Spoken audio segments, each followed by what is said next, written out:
نحمده ونستعينه ونصلي على رسوله الكريم أما بعد باب إذا أعتق عبدا بين اثنين أو أمة بين الشركاء. یہ باب ہے جب وہ دو بندوں کے درمیان سے ایک غلام کو آزاد کرے یا کسی لونڈی کو شریکوں کے درمیان، تو وہ کیا کرے؟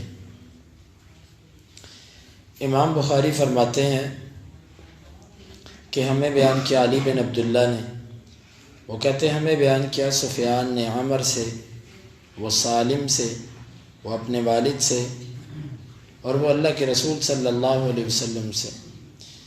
آپ نے فرمایا کہ من اعتق عبدا بین اثنین، جس نے آزاد کیا ایسا غلام جو دو بندوں کا تھا، فإن کان موسرا، پس اگر تو وہ بندہ وسعت والا ہے، قوم علیہ، تو اس پر ریٹ لگایا جائے گا، ثم یعتق، پھر اس کو آزاد کیا جائے گا۔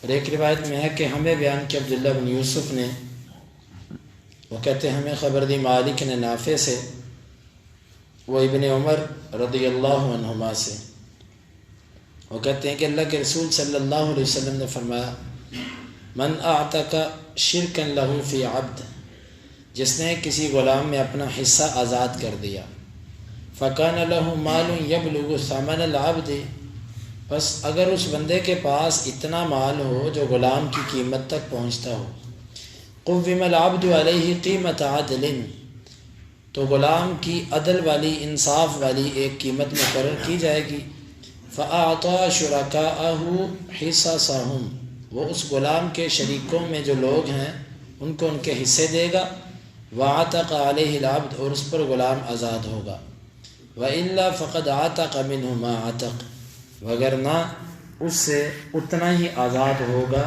جتنا کہ آزاد ہوا۔ امام بخاری کہتے ہیں کہ ہمیں بیان کیا عبید بن اسماعیل نے، وہ ابو اسامہ سے، وہ عبید اللہ سے، وہ نافع سے، وہ ابن عمر رضی اللہ عنہما سے، وہ کہتے ہیں کہ اللہ کے رسول صلی اللہ علیہ وسلم نے فرمایا کہ من اعتق شرکا لہ فی مملوک، جس نے کسی غلام میں اپنے حصے کو آزاد کیا، فعلیہ عتقہ کلہ، بس اس پر اس سارے کے سارے غلام کو آزاد کرنا ہے، ان کان لہ مال یبلغ ثمنہ، اگر اس کے پاس اتنا مال ہو کہ وہ اس کی پوری قیمت کو پہنچتا ہو، فإن لم یکن لہ مال یقوم علیہ قیمت عدل، بس اگر اس کے پاس مال نہ ہو تو اس پر انصاف والی قیمت لگائی جائے گی، علی المعتق اعتق منہ ما اعتق، آزاد کرنے والے پر جو آزاد کیا گیا ہے اتنا آزاد ہونا ہے۔ امام بخاری کہتے ہیں کہ ہمیں بیان کیا، وہ کہتے ہیں ہمیں بیان کیا مسدد نے، وہ کہتے ہیں ہمیں بیان کیا بشر نے عبید اللہ سے، اس نے اختصار سے بیان کیا۔ اور امام بخاری کہتے ہیں کہ ہمیں بیان کیا ابو النعمان نے، وہ کہتے ہیں ہمیں بیان کیا حماد نے ایوب سے، وہ نافع سے، وہ ابن عمر رضی اللہ عنہما سے، وہ اللہ کے رسول صلی اللہ علیہ وسلم سے۔ آپ نے فرمایا کہ من اعتق نصیبا لہ فی مملوک او شرکا لہ فی عبد، جس نے اپنے غلام میں اپنا حصہ، اپنی چیز آزاد کر دی، فکان لہ من المال ما یبلغ قیمتہ بقیمت عدل فہو عتیق، پس اگر اس کے پاس اتنے پیسے ہوں جو غلام کی قیمت کے برابر ہوں تو وہ غلام آزاد ہو جائے گا۔ نافع کہتے ہیں وإلا فقد عتق منہ ما اعتق، وگرنہ اس سے اتنا آزاد ہوگا جتنا اس نے کیا۔ اور ایوب کہتے ہیں کہ لا ادری اشیء قالہ نافع او شیء فی الحدیث، مجھے یہ نہیں پتا کہ یہ نافع نے بات اپنی طرف سے کہی ہے یا یہ بات حدیث کے اندر موجود ہے۔ امام بخاری کہتے ہیں کہ ہمیں بیان کیا احمد بن مقدام نے، وہ کہتے ہیں ہمیں بیان کیا فضائل بن سلیمان نے، وہ کہتے ہیں ہمیں بیان کیا موسیٰ بن عقبہ نے، وہ کہتے ہیں مجھے خبر دی نافع نے ابن عمر رضی اللہ عنہما سے، انہ کان یفتی فی العبد اب الامۃ یکون بین الشرکاء، عبداللہ بن عمر یہ فتویٰ دیا کرتے تھے غلام میں یا لونڈی میں جو کئی شریکوں کی ہوتی تھی، فَيُعْتِقُ أَحَدُهُمْ نَصِيبَهُ مِنْهُ، پس ان میں سے اگر کوئی ایک اپنے حصے کو آزاد کرے، یقول وہ کہتے تھے قد وجب علیہ اتقہ کلہ اس پر سارے غلام کو آزاد کرنا واجب ہو گیا. اذا کان للذی اعتق من المال ما یبلغ جب آزاد کرنے والے کے لیے اتنا مال ہو کہ وہ اس کی قیمت کو پہنچ سکے. یقوم من مالہ قیمت عدل اور اس کے مال میں سے انصاف والی قیمت لگائی جائے گی. یدفع الی الشرکاء انصباؤہم شریکوں کو ان کے حصے دیے جائیں گے. ویخلی سبیل المعتق اور غلام کا رستہ آزاد کر دیا جائے گا. یخبر ذلک ابن عمر عن النبی صلی اللہ علیہ وسلم ابن عمر اس کو اللہ کے نبی صلی اللہ علیہ وسلم سے نقل کرتے ہیں. اور اس کو لیث اور ابن ابی ذئب اور ابن اسحاق اور جویریہ اور یحییٰ بن سعید اور اسماعیل بن امیہ سب نے نافع سے وہ ابن عمر سے وہ اللہ کے نبی سے صلی اللہ علیہ وسلم مختصراً بیان کیا.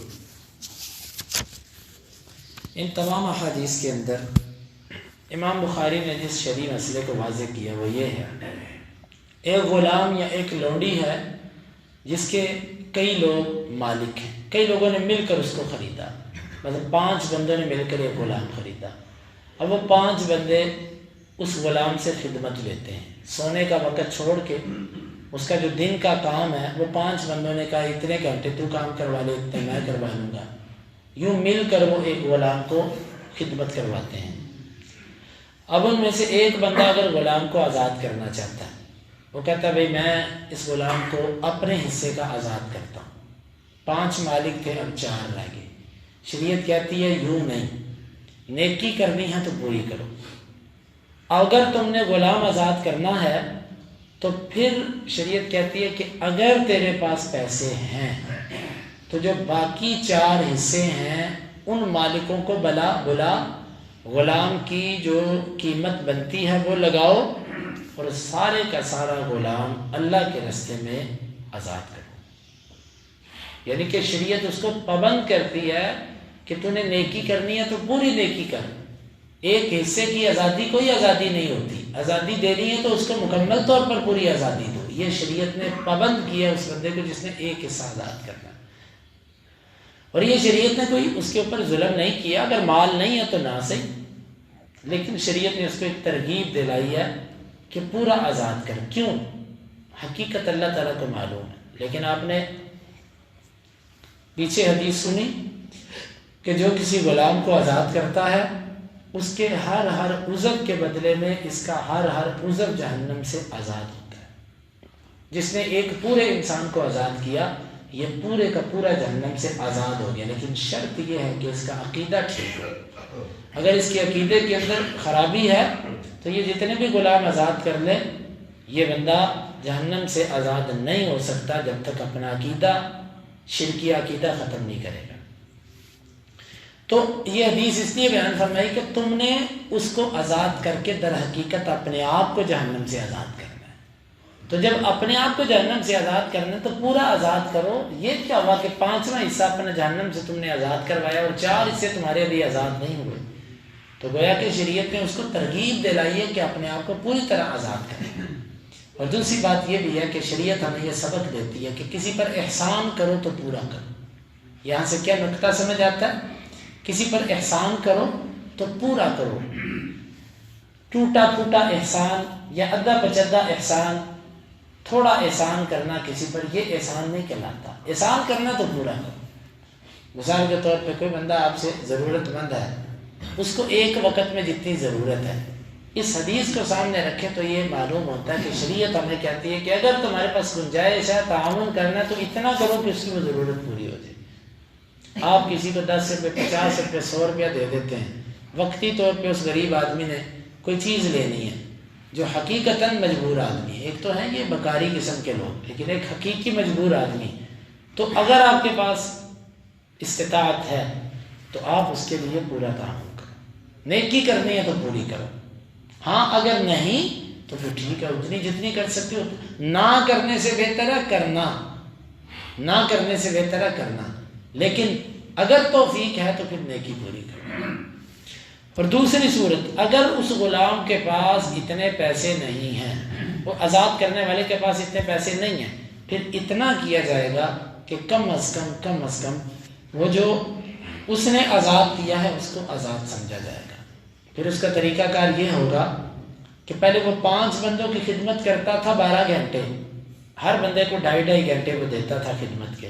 اب وہ یہ کرے گا کہ وہ اس کے 2.5 گھنٹے جو ہیں اس کے لیے آزاد ہیں، وہ آزاد ہے، وہ اپنا کاروبار کرے، آرام کرے، جو مرضی کرے، اس میں اس سے کام نہیں کروایا جائے گا. یہ مطلب نہیں کہ 5 بندوں کی خدمت سے نکال کے اس کو 4 پہ لگا دو.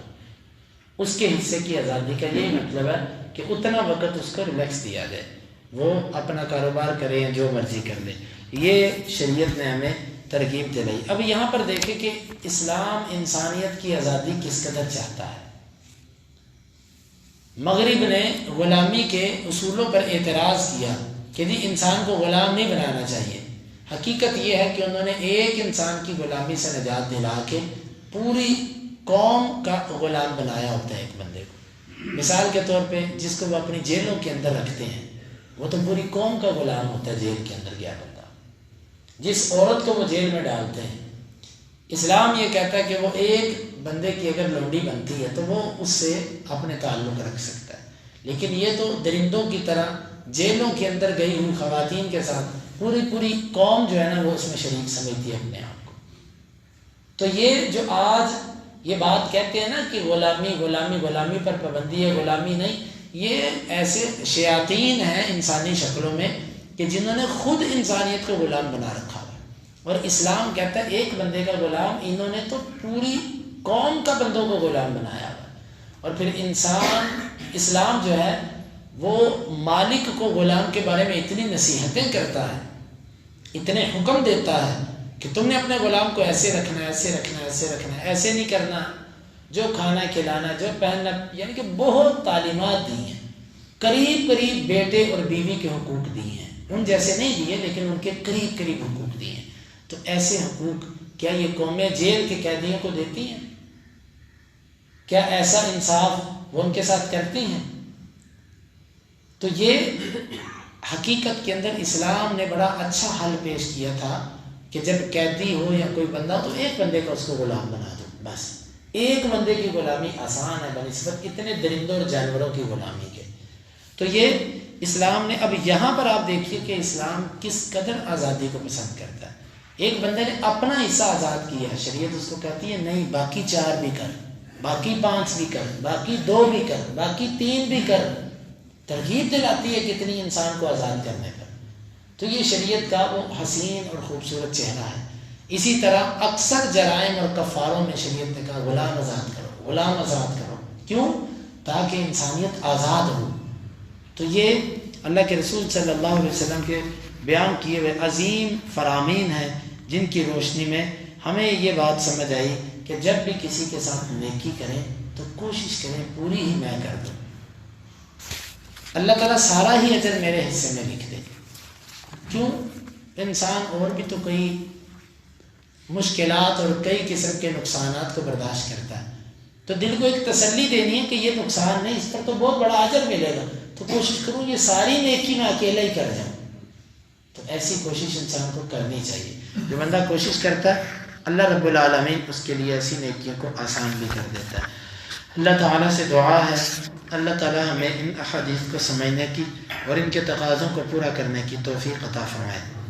اللہم انفعنا بما علمتنا وعلمنا ما ينفعنا وزدنا علما وآخر دعوانا ان الحمد للہ رب العالمین. حدیث نمبر 2521 سے لے کر 2525 تک 5 حدیث.